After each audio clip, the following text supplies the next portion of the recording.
All right, dear Mr. Beheshti in London, I can see you're still in place in front of the Foreign Affairs Office, protesting, but not hunger striking, right? No, hunger strike was the first 72 days, as I said in your previous interview, when you came to our camp, visited us here, I think for the second time. And then today is the day 525. That's we are here. And before everything, I really appreciate and thank you, Mr. Gobel, for having me in your show and for all the work, great work that you do for freedom and democracy in the world. So today we learned that there were heavy strikes. We don't know exactly if by Israel or not. One is clear, heavy strike targeting Mr. Fuad Shukr in Lebanon, probably killed. And one strike that was carried out directly in Tehran, killing Ismail Haniyah, which we are not sure, it might have been Israel, but we are not sure. There's no confirmation. This is a huge blow to Hezbollah, to Hamas, and of course to the head of the octopus, to Ali Khamenei and the IRGC. What is your take on all these events? What is the importance of that? First of all, I congratulate you and all the freedom seekers in the world, not just in Iran. But the first one, Fuad, was confirmed by IDF yesterday, so it's been eliminated. But this morning operation, a special operation in Iran, was another level. This was taking place for the first time in this level in Iran. The head of uh, Hamas, who was a special guest of Ali Khamenei in the heart of Tehran, south of Tehran, was targeted and eliminated himself and his bodyguard. So I think this is the biggest operation that I ever witnessed in past 20, 30 years between Israel and Iran. So this is Ali Khamenei's statement released 1 hour ago. He says he's got no choice. He's been kept in that corner by Israel very cleverly. He's got no choice than retaliate, because now just put yourself in the place of Ali Khamenei, all his commander, top commander of IRGC, all the high officials in government, they, they have no safety anymore.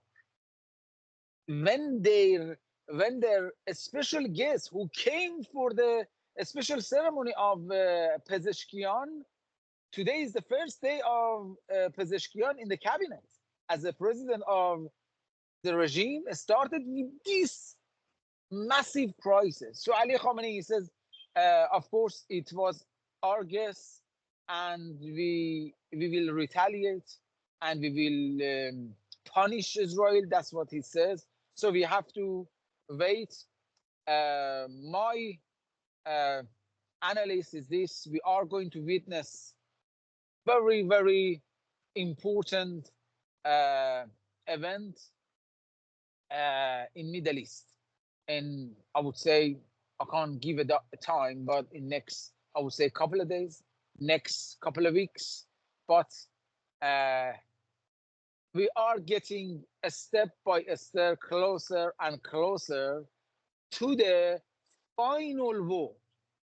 Mr. Gobel, 8 months ago, I went to the Israeli parliament. So far, I am the only Iranian who gave a speech to the Minister of Israel in Israeli Parliament, Knesset. And for the first time, I normalized something which never happened before. I said to the ministers of Israel, for how long are you going to waste your time and occupying yourself with the tentacle of this octopus. You have to aim for the head of this octopus of terrorism. And you should not be afraid to hit IRGC sites, nuclear sites, the house of high officials in Iran. This regime, it's all propaganda, is a tiger paper. So you do that, you have the support of 80 million Iranians with you. They are waiting for this moment. They are counting the seconds to overthrow this regime. And for the first time, I normalized this conversation. As I said, there's a big elephant in the room. We have to see this elephant. Sooner or later, you are going to face it. So it's better you go for it, not wait for them to come after you, because this is their mission. And now today, last week, of course, you witnessed the speech of Benjamin Netanyahu, the president of Prime Minister of Israel, in Congress. Same words that I have said 8 months ago in Knesset. His focus was Iranian regime, not anything else. And that was the first time. The focus was Iranian regime. The focus was the root of the problem. And now we are seeing this major operation taking place in Iran. And now they are going to see, look, nothing happened. Same as Trump. He eliminated Qasem Soleimani. The whole world said, oh, war is going to start. Iran is going to do that. Nothing happened. Nothing. Israel understand this. The West understand the Iranian regime is nothing than the tiger paper. So they have to get rid of this evil regime for the best of the world. So if they are after peace in the Middle East, and in continuation, peace in Europe and America, they have to go after the Iranian regime, which they are going. And the people of Iran are waiting there. Okay, your message is very clear. You are known for giving this message again and again and again, which is really wonderful, because your presence in front of the Foreign Affairs Office of British government should be a reminiscence of these points. So, wonderful message. Let me just ask two more questions. Mr. Pezeshkian, he just had an inauguration, and the very next day, his importance is obvious. It is zero. Because now Ali Khamenei must show his true face. Do you think that this is right? Exactly. So from the beginning, for those, I would say, people or maybe some politicians who they are living in illusion, and they had some hope on Pezeshkian. In all my interview, I have said, you are not going to see any changes in the regime, in the foreign policy and domestic policy. Doesn't matter, because all the policies, all the decisions come from the office of Ali Khamenei. And now, on the first day of Pezeshkian, he's facing with this massive crisis, which he's got no power on making any decision on this particular issue. So he's got no power. He's just a puppet there. He's just a face. So Ali Khamenei and his office and IRGC's commander are the one who now sitting and making decision what the response of Iranian regime is going to be toward Israel, which eliminated their special guests. So Pezeshkian coming, or anyone else, for example, Saeed Jalili or anyone, that's not going to make a difference at all. So the regime is the regime, same regime. So for the people who they don't know this regime, give me 2 seconds. This regime has got two parts.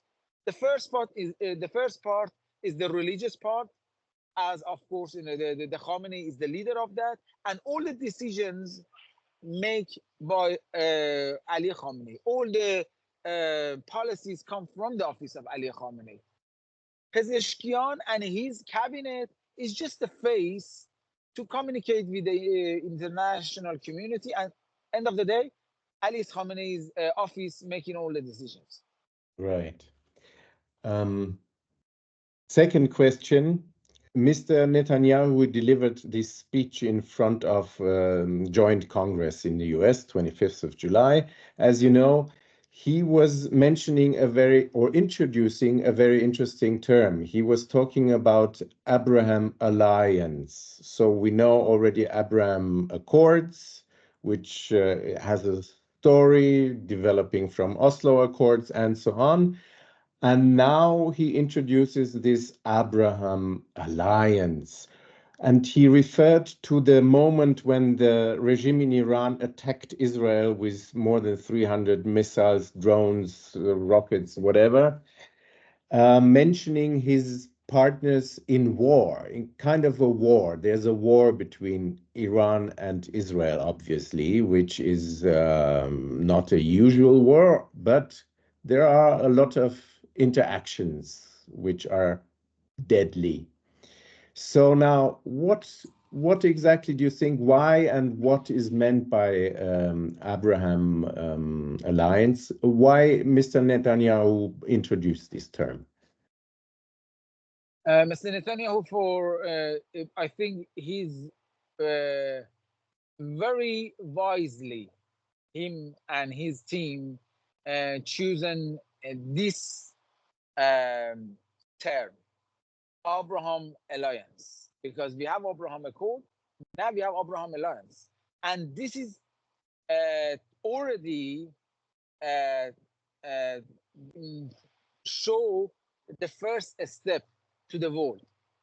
So on that night, when nearly 400 drones and missiles fired in a launch from Iran toward Israel, so it was the great alliance of America, France, England, and Israel that neutralized that massive attack to Israel. Just imagine one of those missiles, which they had a warhead with a weight of 500 kilogram explosive. Just one of them, if it was passing this Iron Dome and reaching to the land anywhere in Tel Aviv or anywhere else, just imagine what was the result of that explosion. So, but their operation was very successful, and that's, I think, of course, they didn't have a name for that, but that was the start of Abraham Accord, because Abraham Alliance, because this has that's what I am saying. It's been chosen the term very carefully, because if you look at it from the belief point of view, so the people who they were participating in this operation, they were from America, England, France. Majority of them are Christian. The Israel Jewish, and we even have some of the forces who they were participating in this operation from the Arab countries, which are Muslim. What is common between all these prophets? Abraham, they call it the father of all prophets. So the Christianity, Judaism, Islam, they all believe in Abraham. They all believe Abraham was the father of all these prophets. That's what they call it. They call him. So the term is been chosen very carefully to bring some common belief, first of all, system. So we all believing in Abraham. So we all believing in one thing. And Abraham Accord was very successful so far. If you look at it, of course, October the 7th was the obstacle against the normalization of the relationship between Saudi Arabia and Israel, but they are not far. They are not far. After this war, definitely it's going to be normalized between the relationship between Israel and all the neighbor countries. So the only obstacle now in the region toward peace, toward stability, is Iranian regime. And for this, Netanyahu is got to this point that he has to stop playing with the tentacles of this octopus. Has to aim for it. For that, he needs the great alliance, and that alliance is the Abraham. So it's find a very, I would say, unique and very wise name for that. Okay, so That's what I think. okay, thank you. Let's suppose that all of these actions will lead to the final destruction of the regime, the current regime in Iran. Let's suppose. We might need a time of transition. We might need to consider how future Iran could work from itself in by a sovereign manner, which a lot of Iranians claim that it's important to them to stay sovereign and not to be a slave of US or Russia or whoever China might want to usurp as a next stage. So my question would be, what is your fantasy or your idea or your proposal for a time of transition in Iran to reach to a democratic, stable, prosperous society? Iran, it's very rich country, uh, as you know, and it's very diverse when it comes to the nation. We have a very diverse nation, and they're well educated, and they've gone through a lot, especially in past, I would say, uh, 45 years to toward free their country, toward reaching democracy. So I think after the collapse of this regime, after the destruction of this regime, the people of Iran, they reach to the level that they can sit together. I'm talking about all different political groups, all religious groups, all minor diversities, and first of all, make a decision to what kind of uh, government, what kind of system is going to suit Iran, republic, monarchy, or whatever. This is up to the Iranian people, and we have solution for it. As I said in last interview with you, the constitution that we have.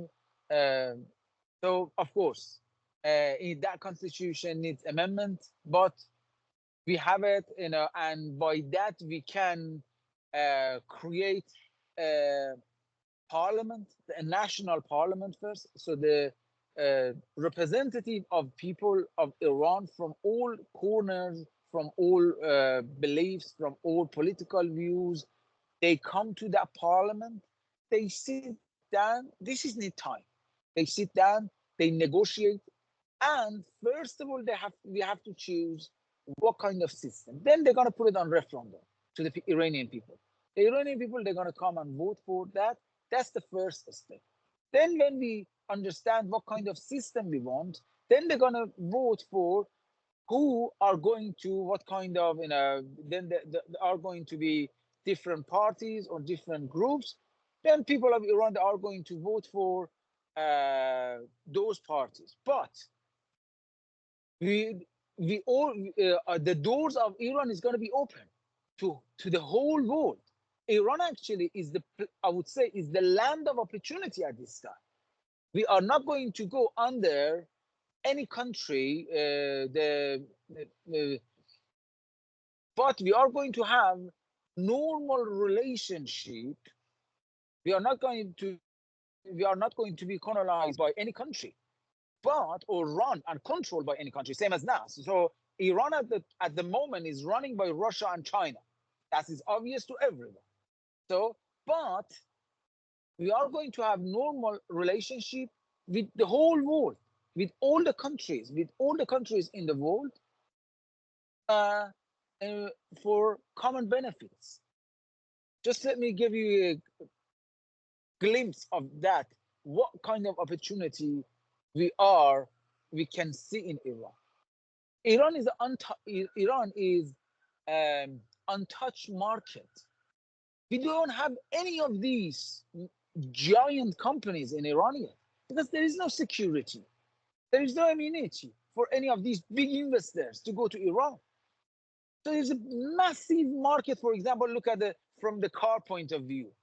There's a big market of 90 million people to buy a car, to buy any kind of product. From the gas, from the oil, forget about this. Gas and oil, forget it. The tourism. Just imagine we create a big, which it was the plan was taking place before this 1979 occupation, 1979 Islamism occupation, which took over 45 years ago. Before that, the Shah of Iran was planning to build a massive airport outside of Tehran. So it becomes the hub for all the countries to come and land there, which we have at the moment, Dubai, UAE doing some of that. So there's a land of opportunity in Iran, not just for Iranians, for everyone. And now at this time, this terrorist regime transferred this land of opportunity to the terror zone, to create all this terrorist group and destroy the region and the world. So Okay. there is a common benefit, not just for Iranians, for everyone in this common war against this evil regime. Okay. Lovely message again for every politician, decision taker, think tank members, and so on, to understand that there is a huge chance if the situation changes. So now, do you have one more message for the politicians, decision takers, for what is necessary now? What is necessary now? All decision makers, all politicians, all leaders have to choose to stand on the right side of history and think about the long term benefits, not short term interest, unstable interest. They cannot take anything else from this regime, from Iran. How much more oil they are going to take? So, but if they think about the long-term benefit, common benefit of Iranians and themselves, then they come to this realization: now is the time to stand on the right side of the history, which next to the Iranian people and the people of Israel. Just imagine, without Iranian regime in this region, what the great nation of Iran and great nation of Israel and the great nation of other countries, Arab countries in the region, can build in Middle East and in the world, which has benefit for everyone. There's a great chance in Middle East, which now at this time, there's a great threat to war. But we can transfer this great threat to great chance by standing on right side of the history. We need to stand against this regime and destroy it. We have no any other choice. The only language this regime understands is force. In a short sentence, your message to Keir Starmer. Mr. Keir Starmer and his party promised at least 4 times to myself last year, if they come to the office, they will prescribe IRGC. So it's been 4 weeks now. Nothing happened. But my message is very clear to Mr. Keir Starmer. I'm not going to move from here. Not until the prescription of IRGC, until Perfect. the overthrowing the Iranian regime. I am going to stay here until the end of this regime. So it's better for them or whomever to stand on the right side to finish them quickly. I can go home and then they can have a great chance. They can access to great benefit for their country and give a good name from themselves, from their party to the world. Thank you so much, Mr. Beheshti. I wish you very little rain, not too hot, many visitors who come and discuss with you these very important subjects, and finally that your messages will be heard. Thank you. Bye-bye.